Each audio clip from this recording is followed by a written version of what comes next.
Hi, my name is Giovanna Wynn, and an interesting fact about me is I love film. I created a film back in December and I won Best Youth Actress and it won Best Student Film. And then it also recently premiered in North Hollywood, which was super cool. I've also been really interested in making parodies. I made a parody that got almost 500,000 views on TikTok.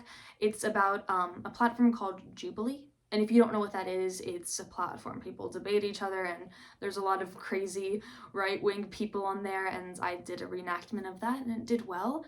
I mean, I would love to be a part of this production because I am super interested in politics.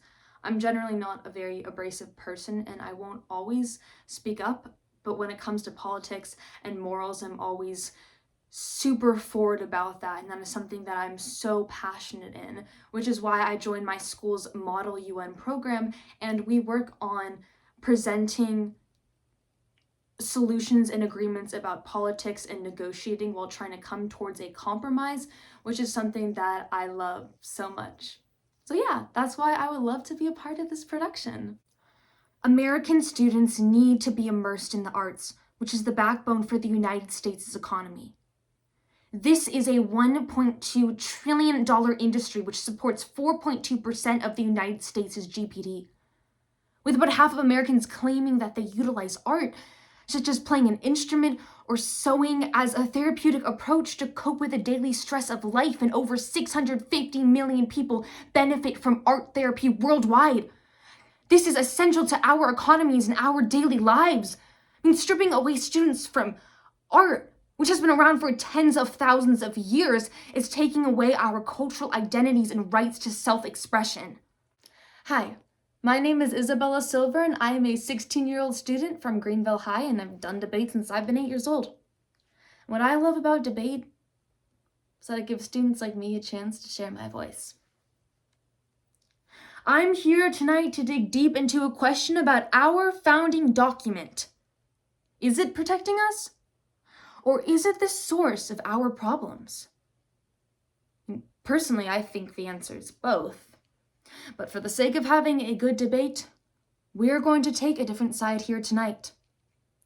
Before I explain you the rules of a parliamentary debate, though, let me say that the Constitution is not a crucible. At least that's how I like to think about it.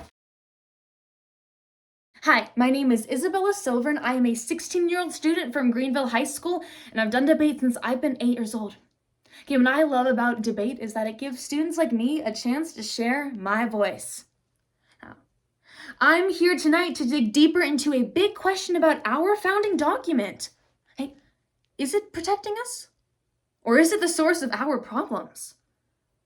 I mean, personally, I think the answer is both, but for the sake of having a good debate, we are going to take a different side to this topic. Now, before I explain you the rules of a parliamentary debate, okay, though, let me say that the Constitution is not a crucible. At least that's how I like to think about it. Why not think of the Constitution as a human being? Okay, I mean, it was made by human beings, so it's not a big stretch, right? Okay, are human beings perfect? No. Okay, are human beings ever capable of perfection? No. But that doesn't mean we are not valuable. We are always growing and changing, learning. Okay, just like us, this document is flawed. But just like us, this document is capable of getting better.